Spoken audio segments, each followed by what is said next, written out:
دیکھو اس میں نظر تو برحق ہے، لگنے کا امکان ہوتا ہے، لیکن ہر وہ چیز جس کا امکان ہو ضروری نہیں ہے کہ وہ لازمی ہو بھی جائے۔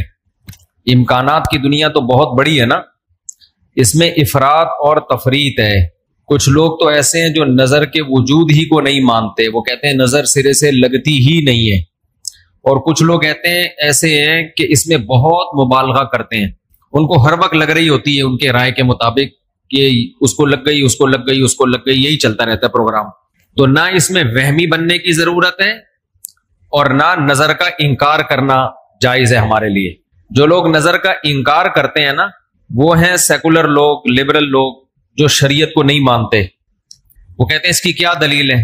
بھائی ہمارے پاس دلائل، مشاہدہ بھی دلیل ہوتی ہے، لیکن وحی خود دلیل ہے ہماری نظر میں۔ وحی جب نبی صلی اللہ علیہ وسلم نے بتا دیا کہ العین حق، نظر برحق ہے، تو ہمارے لیے یہ بھی ایک دلیل ہے۔ اب کوئی رسول کو مانتا ہی نہ ہو، اللہ کو مانتا ہی نہ ہو، تو وہ نہ مانے، وہ اس کا ہیڈیک ہے۔ ہم کوئی سائنسدانوں کو مجبور تھوڑی کر رہے ہیں کہ آپ نظر کو مانو۔ سائنسدان جنت مانتے ہیں کہ جنت ہے؟ جواب دینا۔ سائنسدان مانتے ہیں موت کے بعد دوبارہ زندگی ہے؟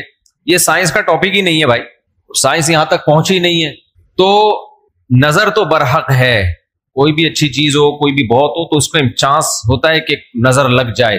نبی صلی اللہ علیہ وسلم نے فرمایا اگر کوئی چیز تقدیر پر غالب آ سکتی تو وہ نظر ہوتی، اور نظر اونٹ کو ہانڈی تک پہنچا دیتی ہے۔ اچھا والا اونٹ ہوتا ہے، نظر لگی گیا۔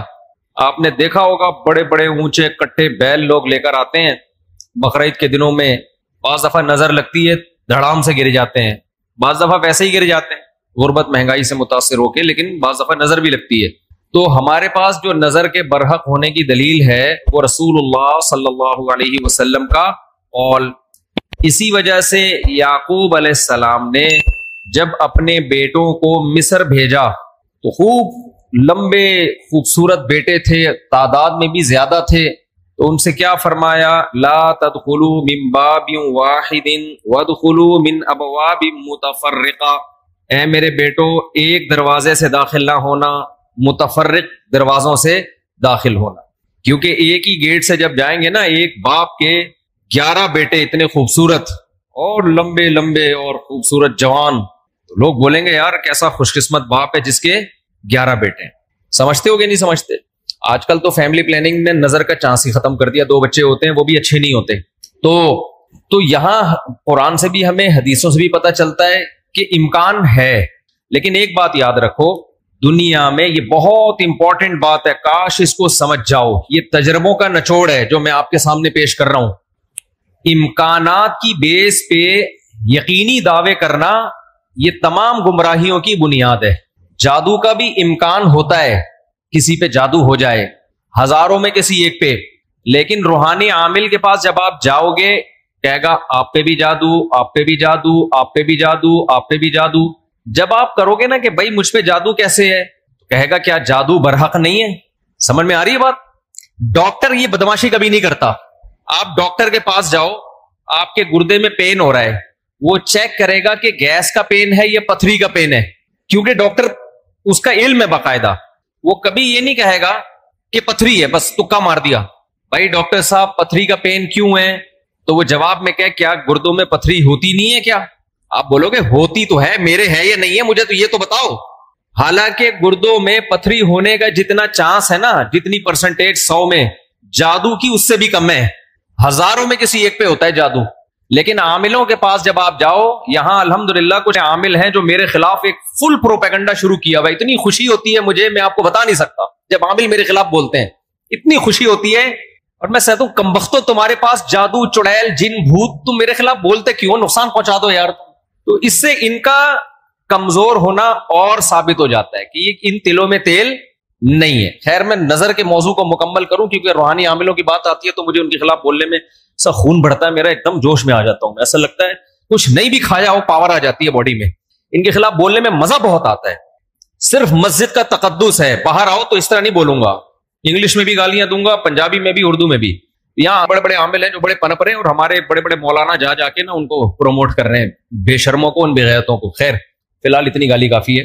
تو اچھا میں کیا کہہ رہا تھا یار، عاملوں کے ٹاپک آتا ہے تو اتنی خوشی ہوتی ہے۔ جی نظر کی بات کر رہا تھا میں۔ تو نظر میں جو ہے نا لگنے کا چانس ہوتا ہے، یہ ہے، لیکن چانس سے فائدہ اٹھا کے ہر ایک کو یہ کہنا کہ تم پہ جادو ہے، تم پہ نظر ہے، تم پہ یہ ہے، ڈاکٹر یہ کام نہیں کرتا۔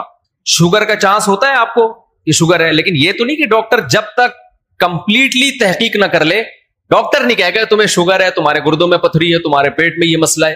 حالانکہ امکانات تو ہوتے ہیں، لیکن آپ یہ جو ڈرامے باز لوگ ہیں نا، روحانی عامل، ان کے پاس جاؤ گے نظر ہی لگی ہوئی ہے آپ کو، لازمی کیا لگی ہے؟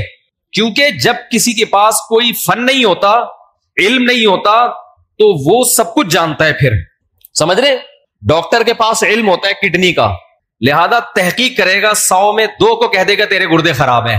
عاملوں کے پاس چونکہ جن چڑیل بھوت کا علم ہوتا ہی نہیں ہے، لہذا ہر ایک پر جن بھی ہے، چڑیل بھی ہے، اور بھوت بھی ہے، اور نظر بھی ہے، اور موکل بھی ہیں، اور ہمزاد بھی ہیں، اور پتہ نہیں کیا کیا ہے، ڈرامے بازی۔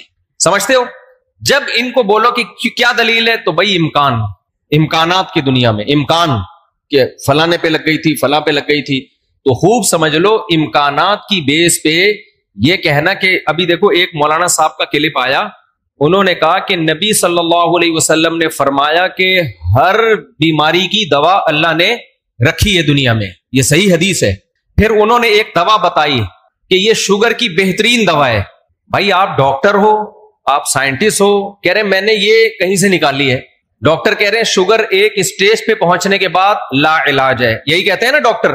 بھائی شوگر ایک اسٹیج پہ پہنچ جائے تو وہ کیا ہو جاتی ہے، اب ٹھیک نہیں ہو سکتی، کنٹرول کرنی پڑے گی، لبلبا ٹھیک نہیں ہوگا آپ کا۔ لیکن انہوں نے کہا کہ دیکھو ہر بیماری کی اللہ نے شفا پیدا کی ہے، تو یہ میڈیسن، یہ کوئی دیسی نسخہ ہے، یہ شوگر ٹھیک کر دے گا۔ اب دلیل کیا دے رہے ہیں؟ ہر بیماری کی اللہ نے دوا پیدا کی، یقیناً کی ہے، لیکن کیا وہ آپ کو معلوم ہے؟ کیا وہ دوا یہ ہے جو آپ پیش کر رہے ہیں؟ اس کی کیا دلیل ہے؟ بھائی بہت ساری دوائیں لوگوں کو معلوم نہیں ہے۔ تو اب یہ سمجھیں کہ 2 انتہائی میں جلدی سے کمپلیٹ کروں اس موضوع کو، کہ نظر لگنے کا چانس ہوتا ہے، لیکن یہ نہیں ہے کہ جو بھی کوئی اچھی چیز ہوگی، کچھ بھی ہو جائے، اس کو نظر ہی لگی ہے۔ تو یہ وہم کی دنیا سے باہر نکلنا چاہیے۔ جو سیکولر لبرل لوگ ہیں جو نظر کا بالکل انکار کرتے ہیں، وہ کہتے ہیں فلاں فلاں پہ کیوں نظر نہیں لگی، وہ اتنے ہینڈسم، اتنے خوبصورت لوگ ہیں، فلاں کی آواز اتنی اچھی، ان پہ نظر کیوں نہیں لگی؟ تو اب اصول سمجھیں، نظر لگنے کے لیے علماء نے قاعدہ ضابطہ بیان کیا ہے، جو چیزیں مشہور ہوتی ہیں نا ان کو اکثر نظر نہیں لگتی۔ نظر ہمیشہ اچھمبے کی چیز کو، اچانک، جیسے میں لوگوں سے کہتا ہوں بھائی آپ انتہائی غریب تھے، سائیکل بھی نہیں تھی آپ کے پاس، اچانک آپ کے پاس بہت زیادہ پیسہ آ گیا، اور علاقہ بھی وہی ہے، رہتے اسی غریبوں کے محلے میں ہو، گندے نالے پہ رہتے ہو، سائیکل پہ تھے، اچانک لینڈ کروزر آ گئی آپ کے پاس۔ یہ جو اچانک والا کام ہوا ہے نا، اس میں نظر لگنے کا چانس ہوتا ہے۔ سمجھ میں آ رہی ہے بات؟ اب دیکھو یعقوب علیہ السلام کے بیٹے مصر میں ان کے ساتھ ہی رہتے تھے، سوری مصر میں نہیں، شام میں ساتھ رہتے تھے۔ وہاں یعقوب علیہ السلام نے نظر سے بچنے کا یہ والا اہتمام ہمارے علم میں نہیں ہے کہ بچوں کو کہو دروازے سے الگ الگ جایا کرو، ایک ہی دروازے سے۔ لیکن جب مصر جا رہے ہیں نا، اجنبی جگہ ہے، وہ لوگ یعقوب علیہ السلام کے بیٹوں سے مانوس نہیں ہیں۔ وہاں یعقوب علیہ السلام نے کہا ایک نئی جگہ پہ جا رہے ہو، اچانک اتنے بیٹے جب لوگ دیکھیں گے نا خوبصورت، وہاں چانس ہے۔ تو اس سے پتہ چلتا ہے کہ اپنی نعمت کو آہستہ آہستہ ایکسپوز کرنا چاہیے۔ سمجھتے ہو کہ نہیں سمجھتے؟ آہستہ آہستہ کیا کرنا چاہیے؟ پہلے پہلی ہو، پھر دوسری، استغفر اللہ، یعنی آہستہ آہستہ۔ ایک کمارا آدمی جس کو کوئی رشتہ نہیں دے رہا، اچانک 4 بیویاں لے کے گھوم رہا ہے، تو چانس ہوتا ہے اس کے نظر لگنے کا۔ اس لیے ایک دم سے نہیں، تھوڑا تھوڑا آہستہ آہستہ، پہلے ایک پہلی ہوگی، دوسری میں کچھ پٹو گے، تھوڑی بےزتی ہوگی، تھوڑی عزت ہوگی، کچھ لڈو، کچھ گالیاں مل جل کے، پھر تیسری، تو اس طرح کر کے چلانا، ٹھیک ہے؟ تو اچانک کوئی نعمت آتی ہے تو اس پہ نظر لگنے کا چانس ہوتا ہے۔ دوسری بات یہ ہے کہ نظر سے بچنے کے لیے